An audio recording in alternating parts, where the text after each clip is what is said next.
Ésaïe chapitre 8, le verset 17 à 20. Bienvenue à tous ceux qui nous visitent ce matin pour la toute première fois. Et nous sommes vraiment heureux d'adorer, de prier, d'être ensemble ce matin dans la présence du Seigneur. Ésaïe chapitre 8, verset 17 à 20. Le thème de mon message, c'est cette question: sur qui Dieu peut-il compter aujourd'hui? Est-ce qu'il y a quelqu'un sur qui Dieu peut compter? Et voilà la question, et ensemble, à la lumière de la parole de Dieu, nous allons voir si il était possible que Dieu puisse compter sur quelqu'un ou voir le profil des personnes que Dieu aimerait avoir aujourd'hui dans sa communauté, dans son Église. Ésaïe chapitre 8, les versets 17 à 20, nous lisons: « J'espère en l'Éternel qui cache sa face à la maison de Jacob. Je place en lui ma confiance. Voici, moi et les enfants que l'Éternel m'a donnés, nous sommes des signes et des présages en Israël, de la part de l'Éternel des armées, qui habite sur la montagne de Sion. Si l'on vous dit, consultez ceux qui évoquent les morts et qui prédisent l'avenir, qui poussent des sifflements et des soupirs, répondez, un peuple ne consultera-t-il pas son Dieu? S'adressera-t-il aux morts en faveur des vivants? À la loi et au témoignage, si l'on ne parle pas ainsi, il n'y aura point d'aurore pour le peuple. À la loi et au témoignage, si on ne parle pas ainsi, il n'y aura point d'aurore pour le peuple. » Et nous allons prier. Te disons merci, Seigneur, pour ta parole ce matin. Nous te prions de la bénir parce que c'est ta parole. Seigneur, que cette prédication puisse vraiment rencontrer le cœur de quelqu'un qui est dans un moment où il se pose peut-être des questions et peut-être égaré, peut-être pris dans un tourbillon, Seigneur, de la distraction et bien des choses de ce monde. Seigneur, alors merci parce que c'est ta parole qui est capable de nous ramener, Seigneur, vers toi. Et donc, que ce message puisse être béni par le Saint-Esprit et que Jésus soit glorifié dans tout ce que nous allons faire ce matin. Seigneur, merci de me guider, de me conduire, de manière à ce que quelqu'un puisse être interpellé ce matin. Dans le nom de Jésus, sois béni. Amen. Est-ce que Dieu peut compter sur toi? Sur qui Dieu peut-il compter aujourd'hui? On peut peut-être être tenté de se dire, mais est-ce que Dieu, le créateur des cieux et de la terre, aurait besoin de nous, aurait besoin de quelqu'un? Est-ce que Dieu a vraiment besoin des êtres humains? Parce qu'il est tout-puissant, de toute manière, il a tout créé sans le concours de personne. Et le monde est là, il avance, il existe par la puissante parole de Dieu comme la Bible nous l'enseigne. Alors j'aimerais vous rappeler aussi que, frères et sœurs, c'est la volonté de Dieu de compter sur l'être humain parce que nous le voyons dans la Bible que le Seigneur nous a créés pour une relation vivante et amicale avec lui. Dieu nous a créés, Dieu a créé l'homme pour qu'il soit dans la relation avec lui, pour que l'homme soit le collaborateur de Dieu. Peut-être que tu ne le savais pas, je vais simplement ce matin te dire que, au fait, tu es collaborateur de Dieu. Comment? Lorsque Dieu crée la terre, crée les animaux, il crée l'homme, crée la femme. Et nous voyons que dans la Bible, ils ont reçu de la part de Dieu la mission de gérer ce que Dieu avait créé. Lorsque vous nommez quelqu'un gérant de vos biens, vous voulez qu'il soit dans la relation avec vous, qu'il ne fasse pas n'importe quoi, mais qu'il fasse des choses qui reflète le projet initial que toi-même tu as.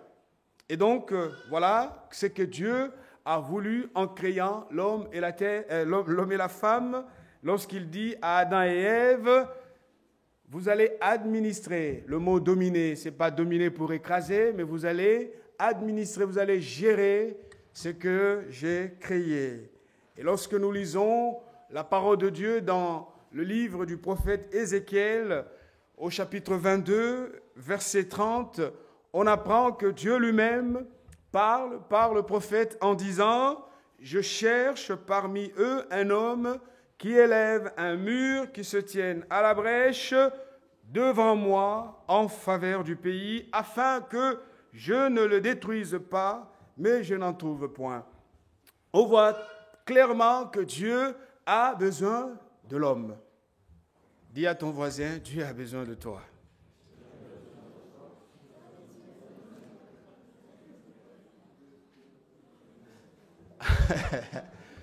C'est comme si vous n'êtes pas convaincu par ça. Bon, on va changer. Dis à ton voisin, moi, Dieu a besoin de moi.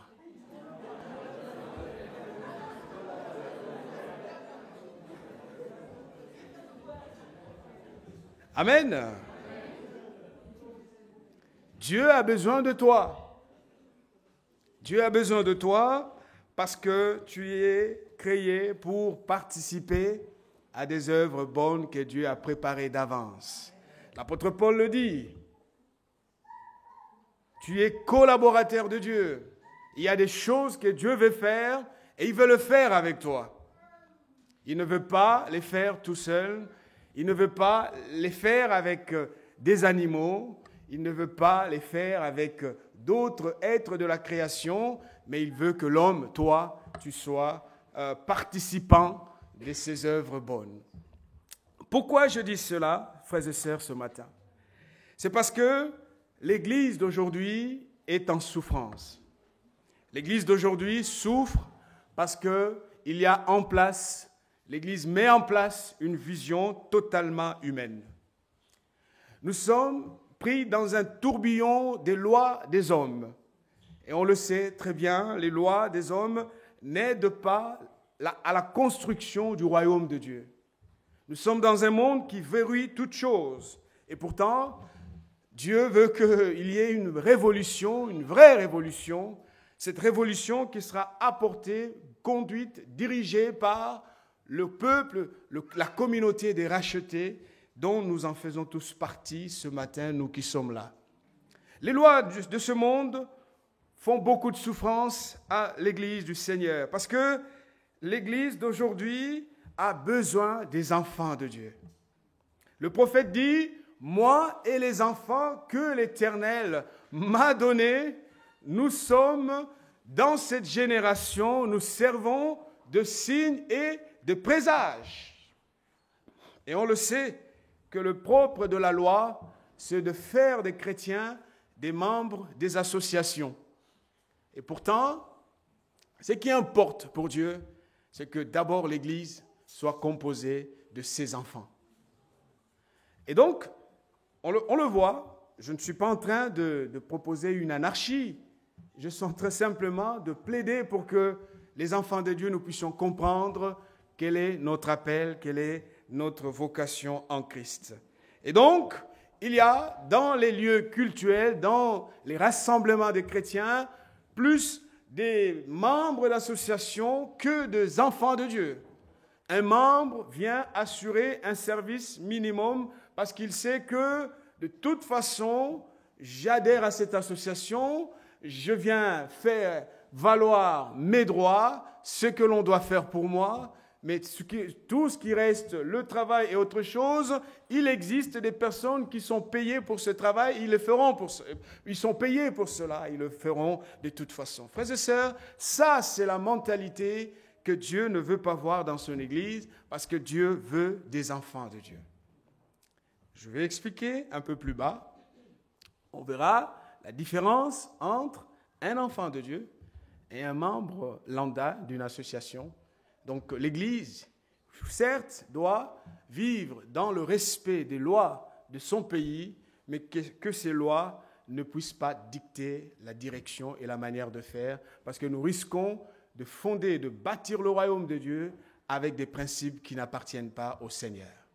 L'Église primitive, la première Église, était face à des lois, face à la résistance, face à la manière, à une certaine façon de faire dans la communauté, mais toutes ces choses n'ont pas empêché les apôtres de marcher, de travailler, de faire une œuvre qui soit à la gloire de Dieu. Et chaque fois, ils étaient menacés, ils étaient violentés, quasiment certains étaient frappés, mais ils demandaient au Seigneur de leur donner un cœur d'enfant et leur donner les capacités nécessaires pour que le royaume puisse aller de l'avant. Moi et les enfants que l'Éternel m'a donnés, nous sommes des signes et des présages en Israël. Si nous sommes enfants de Dieu, alors nous serons des signes de la part de Dieu. Si nous comprenons cela, alors Dieu se servira de nous comme des présages dans cette génération, parce que, je rappelle, si vous ne le saviez pas, vous n'êtes pas éternel, je ne le suis pas. Nous sommes de passage sur cette terre. La Bible dit que nous sommes des pèlerins. Aujourd'hui, nous sommes là, mais demain, nous ne serons pas là. Et la Bible compare l'existence humaine à une fleur qui, aujourd'hui, elle est là, elle est belle, elle attire, elle est belle à voir, mais après, elle disparaît aussitôt. Pourquoi je dis cela, frères et sœurs?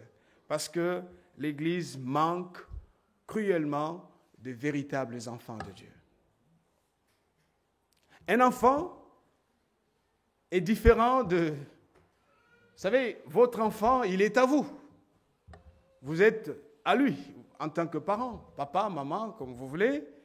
Et quels que soient les conflits, les problèmes dans la famille, l'enfant ne quitte pas la maison comme quitterait n'importe qui le cadre familial parce qu'il veut sa liberté. L'enfant de Dieu. Et Dieu cherche un peuple d'enfants parce que les enfants sont un bonheur, une bénédiction que Dieu donne à son Église.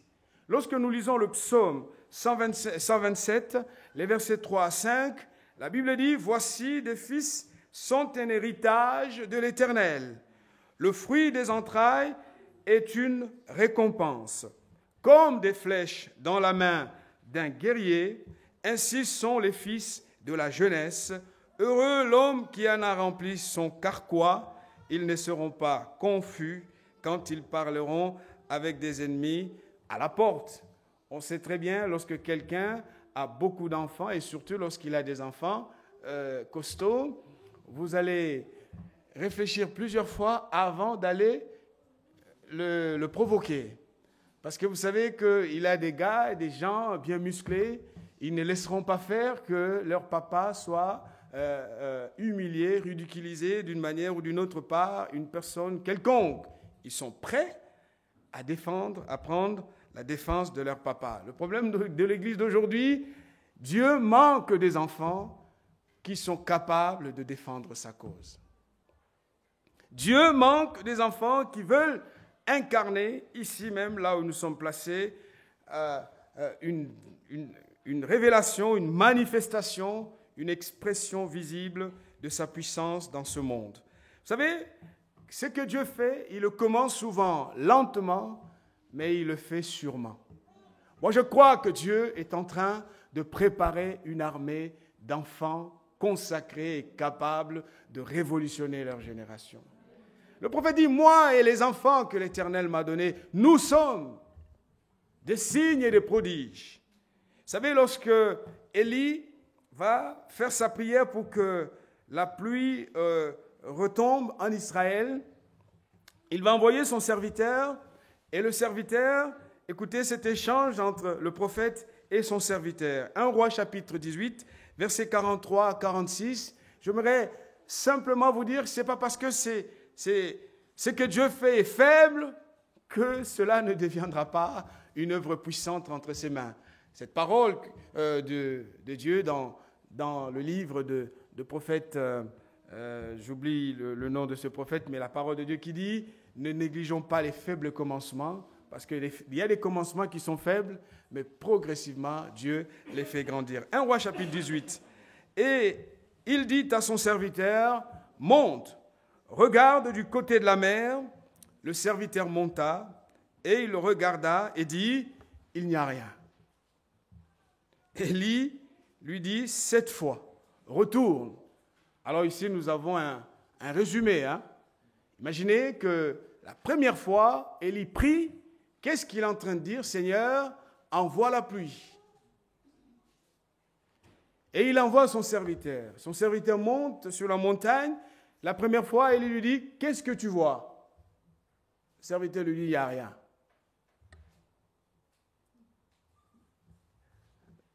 Et il n'y avait rien. Le serviteur ne faisait que dire ce qu'il voyait. Et cette fois, et deuxième fois, Élie lui dit, qu'est-ce que tu vois? Il n'y a rien. Troisième fois, quatrième fois, jusqu'à la septième fois, il va lui dire, retourne. Et la Bible dit, à la septième fois. Ce n'est pas parce que dans l'immédiat, vous ne voyez rien qu'il n'y a rien. Dans le présent, il y a peut-être que vous vous dites, mais pourtant j'ai prié. Pour vous, juste une parenthèse, ce n'est pas n'importe qui prie, c'est Élie. Et on connaît l'homme, on connaît sa foi. Il a ressuscité même les morts. Et à la septième fois, il lui dit, c'est le serviteur qui dit, voici, il y a un petit nuage qui s'élève de la mer et qui est monté et qui est comme la paume de la main d'un homme. C'était faible, petit, comparable à une paume de main d'un homme. Élie dit, monte. Élie avait un regard spirituel, il voyait ce qui arrivait. Il va lui dire, monte et dis à Akab, attelle et descends, afin que la pluie ne t'arrête pas. Cette paume de main, ce petit nuage, était toute la pluie qui arrivait de la part de l'Éternel, selon le discernement d'Élie. Frères et sœurs, ce n'est pas parce que c'est faible qu'au fait il n'y a rien. Regardons avec le regard de l'Esprit, Dieu est en train de préparer une armée.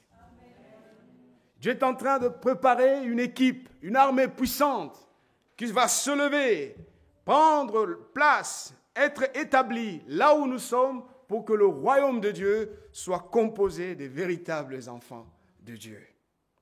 Et je vous laisse lire la suite. On le voit qu'Élie avait raison parce qu'effectivement, la pluie est arrivée à partir de ce faible petit nuage qui avait l'apparence d'une paume de main. Chers amis, j'aimerais nous encourager à la confiance dans la puissance de Dieu. Le Seigneur est celui qui appelle à l'existence même les choses qui n'existent pas. Je ne sais pas dans quel état tu es là ce matin, mais laisse-moi te dire, ce faible petit nuage sera la pluie qui confirmera la promesse de Dieu sur ta vie. Dieu veut une église qui incarne l'espoir. Voici moi et les enfants que l'Éternel m'a donnés. Nous sommes des signes et des présages en Israël. Sur qui Dieu peut-il compter? Dieu, premier point, veut compter sur une génération des prophètes. Je croyais que vous allez être d'accord avec moi, mais vous me regardez, vous dites, mais bon, on va commencer à prophétiser alors. Mais on le fait déjà. Un prophète, ce n'est pas simplement celui qui va donner quelques prophéties et demander aux gens d'apporter de l'argent. Ce n'est pas ça. Ça, ce sont des faux. C'est qui et c'est quoi être prophète dans la Bible? Le prophète, c'est un porte-parole de Dieu. Dieu veut faire de nous ses porte-paroles. Dans ce monde où l'espoir disparaît, Dieu veut que nous puissions être des porte-paroles de l'espoir qui vient de Dieu.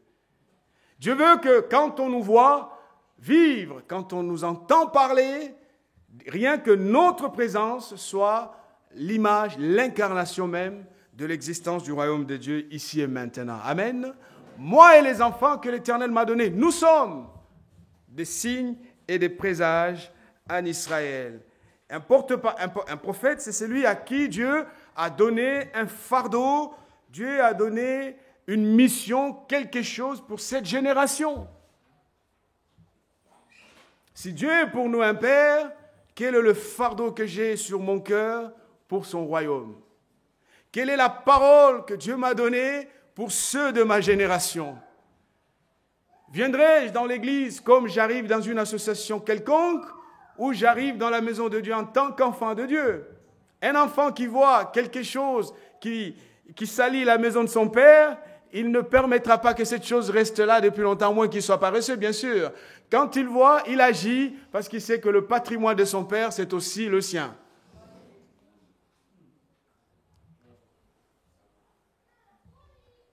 C'est important, frères et sœurs. Et le prophète, c'est celui à qui Dieu a donné sa parole. Parfois, c'était des gens qui vivaient à contre-courant de la société. Aujourd'hui, les chrétiens sont forgés. Ils prennent la forme de ce monde. Voilà pourquoi on n'est plus pertinent.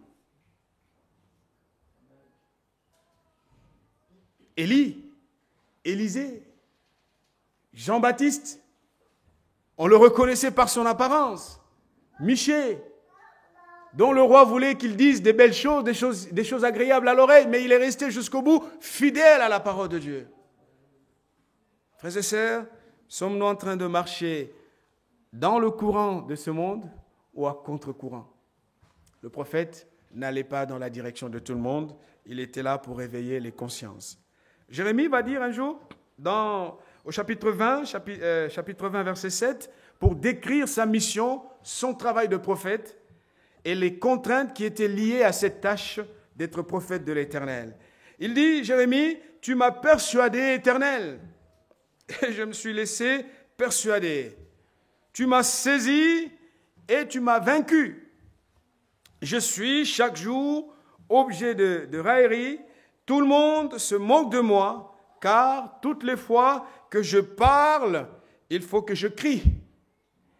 Que je crie à la violence et à l'oppression. Et la parole de l'Éternel est pour moi un sujet d'opprobre et de risée chaque jour. Si je dis, je ne ferai plus mention de lui, je ne parlerai plus en son nom, il y a dans mon cœur comme un feu dévorant qui est renfermé dans mes os. Je m'efforce de le contenir, mais je ne le puis.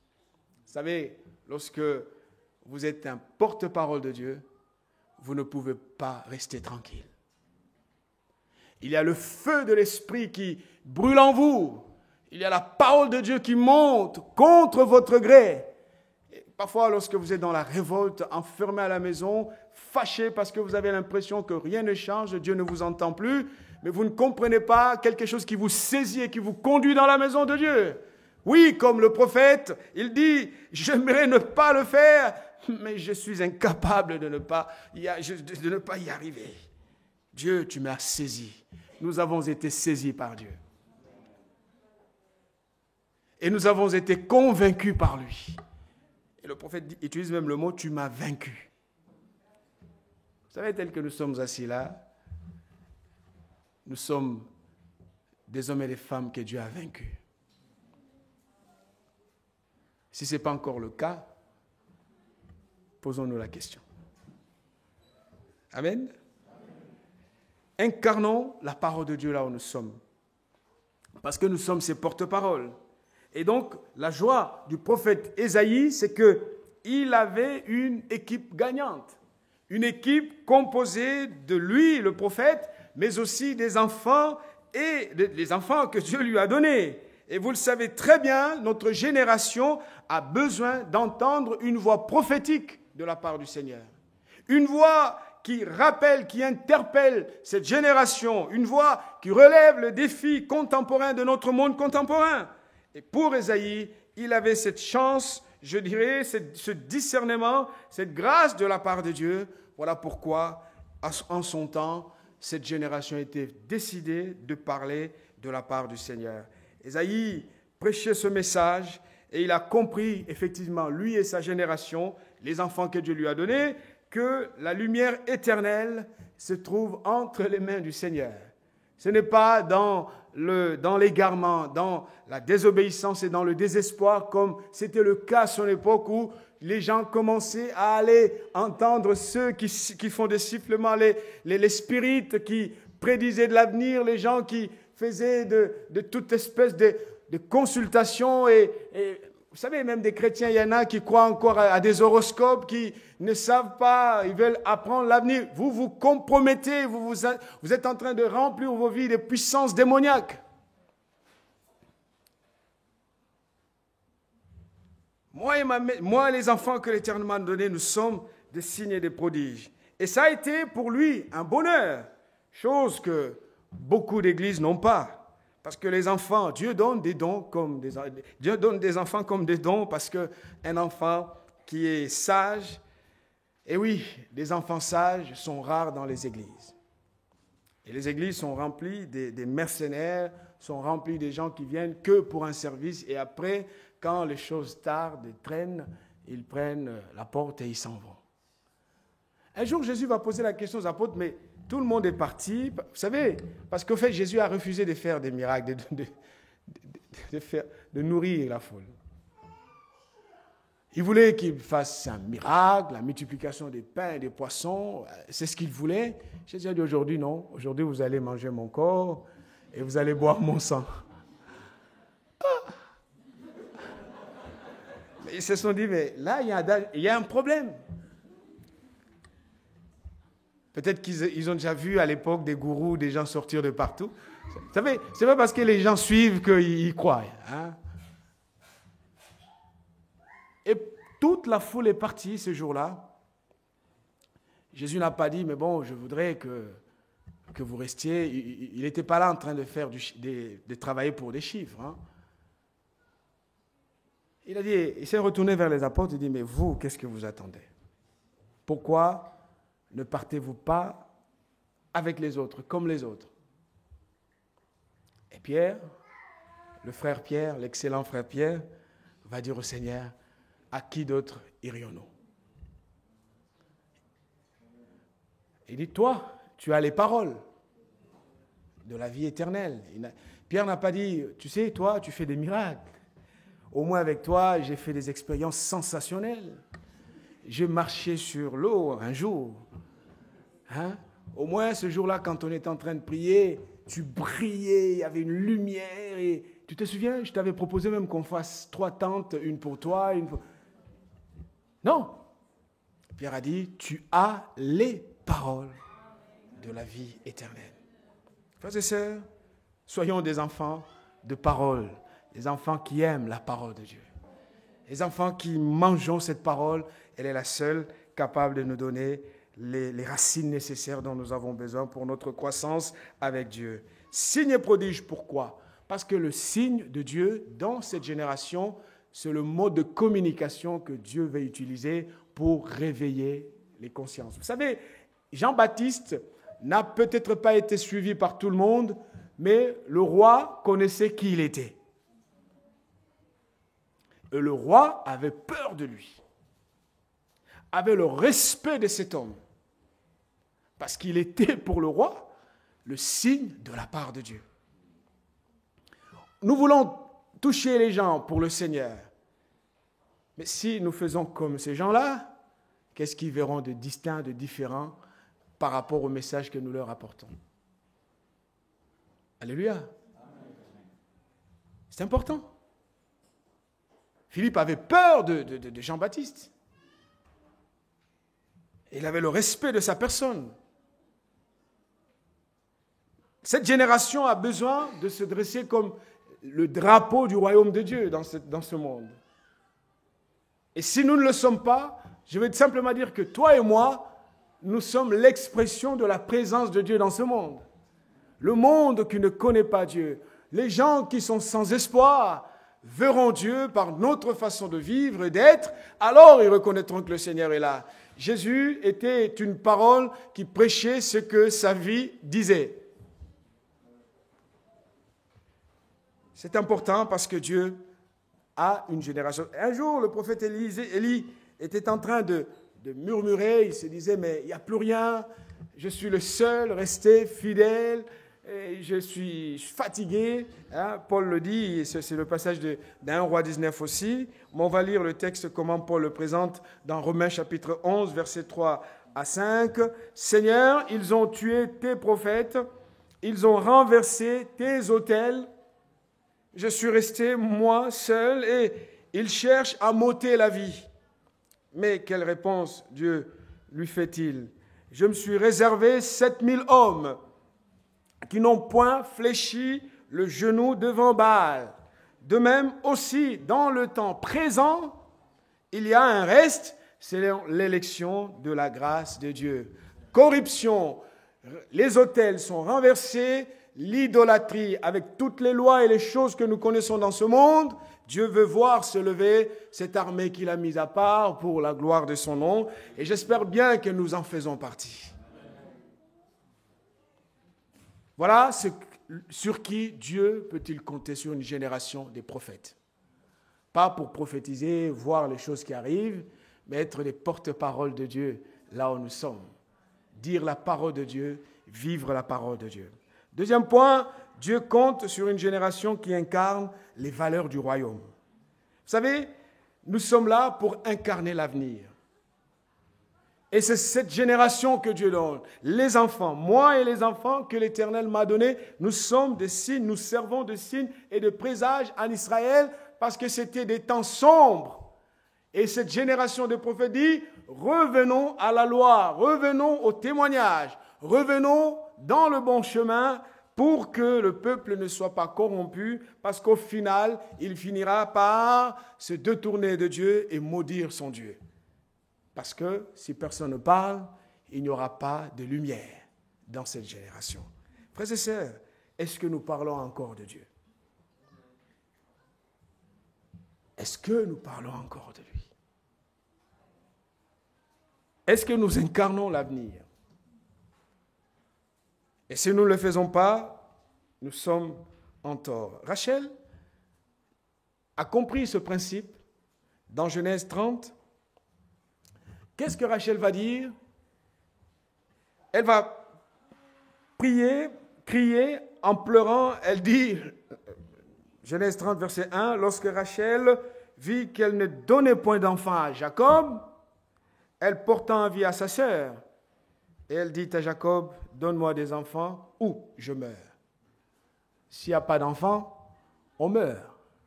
C'est-à-dire, dès que nous disparaissons, ça y est, c'est fini. Et quand je parle d'enfants, pour Rachel, je vais simplement rappeler le principe que si l'Église d'aujourd'hui n'a plus d'enfants, l'Église de demain n'aura pas du tout d'enfants. Il y aura progressivement cette extinction et le règne de Dieu va s'arrêter. Ce n'est pas parce qu'une église est pleine qu'elle le sera toujours. On connaît bien les cathédrales qui sont vides aujourd'hui. Ce n'est pas parce qu'il y a un lieu, un temple grand, vous allez à Éphèse, vous trouverez des temples qui deviennent comment on l'appelle, des monuments aujourd'hui. Il n'y a plus rien. Parce que l'importance, la vraie bénédiction, la vraie grâce que Dieu donne, ce sont les hommes et les femmes qui ont compris et qui veulent avancer en marchant dans les voies que le Seigneur veut leur montrer. C'est très important, nous devons incarner l'avenir, sinon c'est la disparition qui arrive. Deuxième point, Dieu donne à son Église des enfants comme des dons. Et je disais tout à l'heure qu'il y a une différence entre un enfant de Dieu et un membre simple d'une association lambda. Et j'aimerais expliquer cette différence. Vous savez, lorsqu'on est enfant de Dieu, on est motivé par les intérêts de Dieu. Quand on est enfant de Dieu, on évolue sous l'autorité de Dieu. Et souvent, qu'est-ce que Dieu fait? Il te prend, il te met à un endroit, dans une église, il te donne des responsables, des pasteurs, des anciens. Ces gens-là ont pour mission de te former pour que tu puisses développer ce que tu as reçu de la part du Seigneur. Et quand par la suite, tu sois aussi capable de former d'autres. La priorité de l'enfant de Dieu, ce n'est pas de venir à l'église pour être béni. Sa priorité, ce n'est pas de venir à l'église pour être guéri. Sa priorité, c'est d'être dans la maison de Dieu pour connaître Dieu, pour grandir avec Dieu.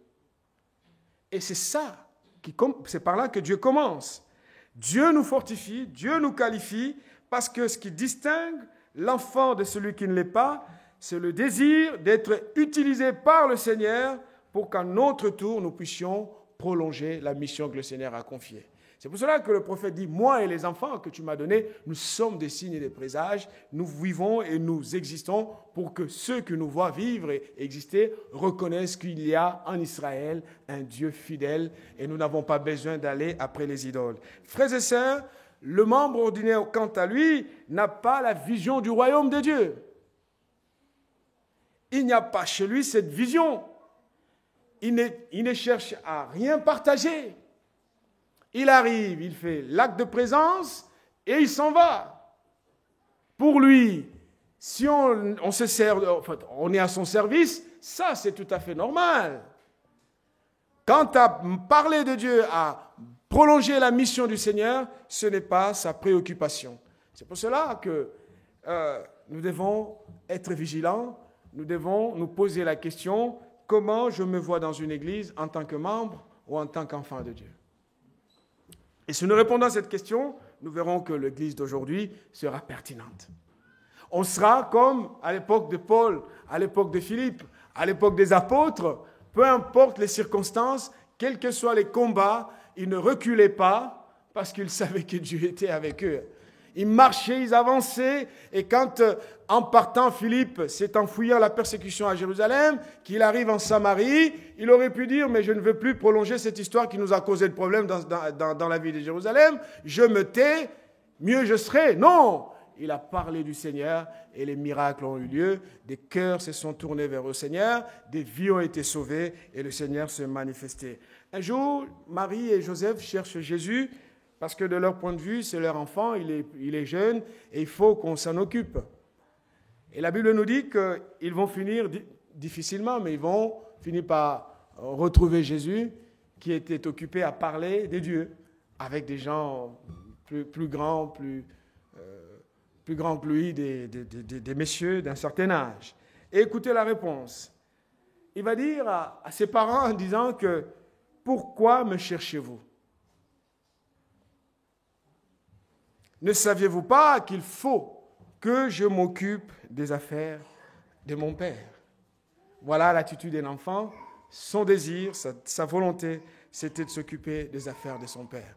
Moi et les enfants que l'Éternel m'a donnés, nous sommes des signes et des présages en Israël. J'aimerais poser la question, est-ce que de ton côté, tu peux parler avec le prophète que tu es un signe et tu es le présage de Dieu dans cette génération? Si tu ne l'es pas, ce n'est pas trop tard. Dieu est en train de former une armée. Entre dans cette armée. Dis à Dieu, me voici Seigneur. Sers-toi de moi. Enlève mon égoïsme. Change mon cœur. Enlève ma paresse. Guéris-moi. Tu peux le faire, Seigneur. Et pour qu'un jour nous puissions parler avec le prophète Jérémie, même si je me dis que je veux me taire, mais je n'y arrive pas parce que j'ai été vaincu. J'ai été saisi par le Seigneur. Amen. Le Seigneur veut que nous puissions nous lever. Nous puissions rentrer, nous puissions faire partie de son armée. Et alors, autour de nous, la bénédiction de Dieu sera là. Donnons à César ce qui est à César, les lois de ce monde, mais à Dieu, donnons à Dieu son Église et que l'Église de Dieu soit formée, composée des enfants pour lui. Amen. Nous allons prier le Seigneur. Te disons merci, Jésus. Te rendons gloire et grâce, Seigneur, pour ta bonté. Tu nous aimes et nous le savons, Seigneur. Voilà pourquoi ce matin encore, notre cœur est dans la joie de te glorifier. Que cette parole nous encourage, nous fortifie, Seigneur, et que nos cœurs se tournent à toi. Sans cesse, Seigneur, nous voulons marcher à ta suite. Aide-nous, Seigneur. Si peut-être que quelqu'un est tombé, Seigneur, il n'y a que toi qui es capable de le relever. Seigneur, fais de nous des enfants pour ton royaume. Enlève en nous, Seigneur, enlève, Seigneur, de chaque cœur, de chaque tête, de chaque pensée, ce désir, cette mauvaise habitude, Seigneur, de nous vouloir nous positionner comme des membres. Mais nous sommes des enfants avant d'être membres d'une association. Seigneur, merci de nous bénir, de réveiller notre conscience. Est-ce que nous soyons attirés par les choses qui te concernent pour que nous puissions parler avec le Seigneur Jésus que, oui, il faut que je m'occupe des affaires de mon Père. À toi la gloire, au nom de Jésus. Amen.